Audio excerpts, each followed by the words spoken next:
Bismillahirrahmanirrahim. Assalamualaikum warahmatullahi wabarakatuh. Perkenalkan, nama saya Rizky Andriani Amalia dari PSBG 04, NIM 2102016 02088. Baik, di sini saya akan menjelaskan materi tentang aliran air dalam tanah, reliabilitas dan kebebasan. Baik, yang pertama-tama, apa itu tanah? Tanah adalah merupakan susunan butiran padat dan pori-pori yang saling berhubungan satu sama lain sehingga air dapat mengalir dari suatu titik yang mempunyai energi lebih tinggi, yang mempunyai energi lebih rendah. Menurut persamaan Bernoulli, tinggi energi total pada suatu titik di dalam air mengalir dapat dinyatakan sebagai penjumlahan dari tinggi tekanan, tinggi kecepatan, dan tinggi elevasi, atau sebagai rumus berikut: H sama dengan P per GW ditambah F pangkat 2 per 2G ditambah Z, di mana P per GW tinggi tekanan, V pangkat 2 per 2G tinggi kecepatan, dan Z tinggi elevasi. H sama dengan tinggi energi total, P tekanan, F kecepatan, G percepatan disebabkan oleh gravitas, GW berat volume. Apabila persamaan Bernoulli di atas dipakai untuk air mengalir melalui pori-pori tanah, bagian dari persamaan yang mengandung tinggi kecepatan dapat diabaikan. Hal ini disebabkan karena kecepatan rembesan air di dalam tanah adalah sangat kecil. Maka dari itu, tinggi energi total pada suatu titik dapat dinyatakan sebagai berikut: H P per GW ditambah Z.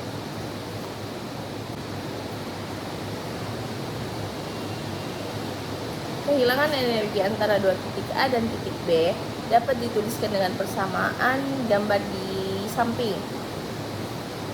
Kehilangan energi BLZ tersebut dapat dinyatakan dalam bentuk persamaan tanpa dimensi seperti di gambar di bawah ini, di mana I radiasi hidrolik, L jarak antara titik A dan titik B, yaitu panjang aliran air di mana kehilangan tekanan terjadi.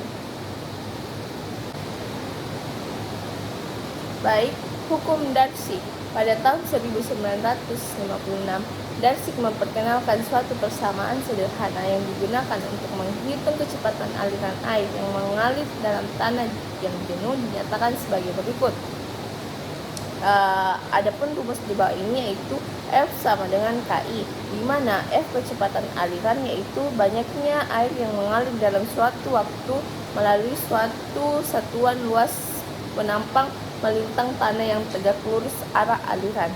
Sedangkan K adalah koefisien kebebasan.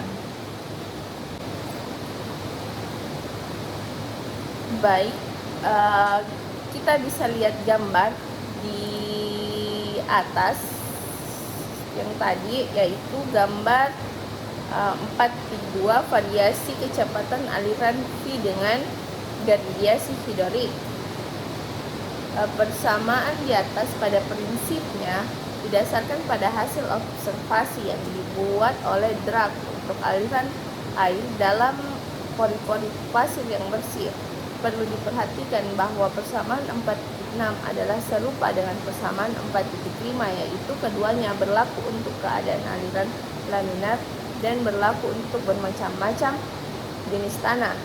Dalam persamaan 4.6, V adalah kecepatan aliran air berdasarkan pada luas penampang melintang tanah total, luas pori, dan luas butiran dari penampang melintang tanah. Tetapi kecepatan sesungguhnya dari air yang melalui ruang pori, yaitu kecepatan rebasan Vs, adalah sama dengan V. Hubungan antara kecepatan aliran dan kecepatan rebasan dapat diturunkan dengan menggunakan gambar 4.3 yang menunjukkan panjang tanah L dengan penampang melintang total A apabila jumlah air yang mengalir melalui tanah dalam satu satuan waktu adalah V.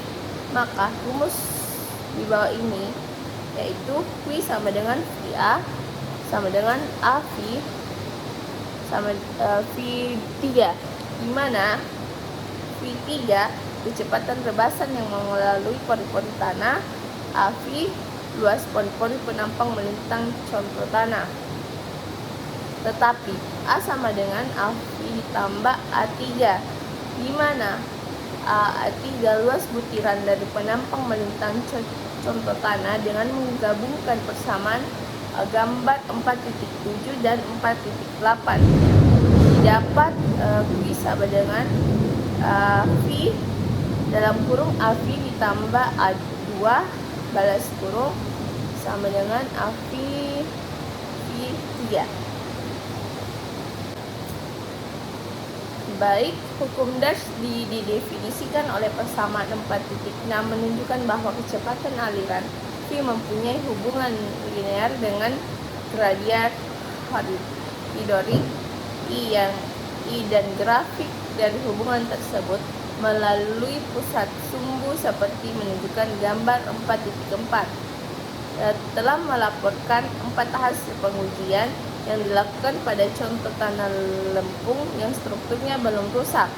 Berdasarkan pada hasil pengujian tersebut, dapat dilihat bahwa ada suatu gradien hidrolik I seperti gambar 4.4 yang dimana berlaku V sama dengan K untuk I lebih besar daripada V. Koefisien rebasan. Koefisien rebasan mempunyai satuan yang sama seperti kecepatan. Istilah koefisien rebasan sebagai besar digunakan oleh para ahli teknik tanah, para ahli geologi menyebutnya sebagai konduktivitas hidrolik. Bila mana satuan Inggris digunakan, koefisien rebasan dinyatakan dalam Ft per menit atau Ft per hari, dan total volume Re dalam satuan SI. Koefisien rebasan dinyatakan dalam cm per detik dan total volume dalam cm pangkat 3. Koefisien rebasan tanah adalah tergantung pada beberapa faktor, yaitu faktor kekentalan cairan, distribusi ukuran pori-pori, distribusi ukuran butir, angka pori, kekerasan penukaran butiran tanah, dan derajat kejenuhan tanah. Koefisien rebasan tanah yang tidak jenuh air adalah rendah. Harga tersebut akan bertambah secara cepat dengan bertambahnya derajat kejenuhan tanah yang bersangkutan. Koefisien rebasan juga dapat dihubungkan dengan sifat-sifat dari cairan yang mengalir melalui tanah yang bersangkutan dengan persamaan sebagai berikut. Anda bisa lihat gambar di bawah ini, yaitu gambar 4.3.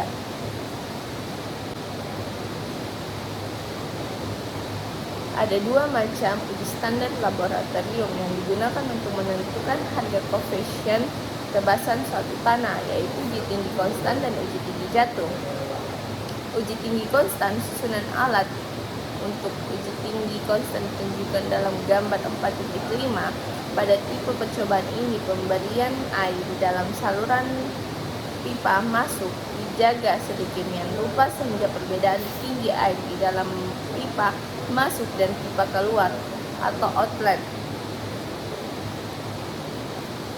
Dan adapun gambar yang tertera pada slide berikut, yaitu gambar 4.14 dan 4.15.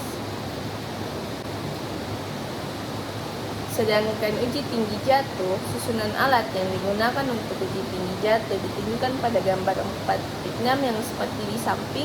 Anda bisa lihat air dalam pipa tegak dipasang di atas contoh tanah mengalir melalui contoh tanah. Pada mulanya, perbedaan tinggi air pasca waktu T sama dengan 0 adalah H1, kemudian di mana air dibiarkan mengalir melalui contoh tanah sehingga perbedaan tinggi air pada waktu T sama dengan TF adalah H2.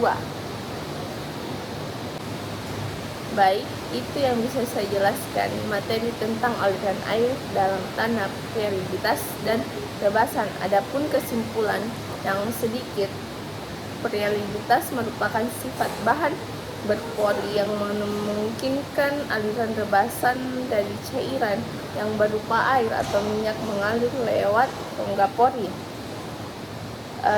Teorema Bernoulli dapat diterapkan untuk mengetahui besar tekanan air pori. Karena kecepatan rebasan di dalam tanah sangat kecil, maka tinggi energi kecepatan dalam suku persamaan Bernoulli dapat diabaikan.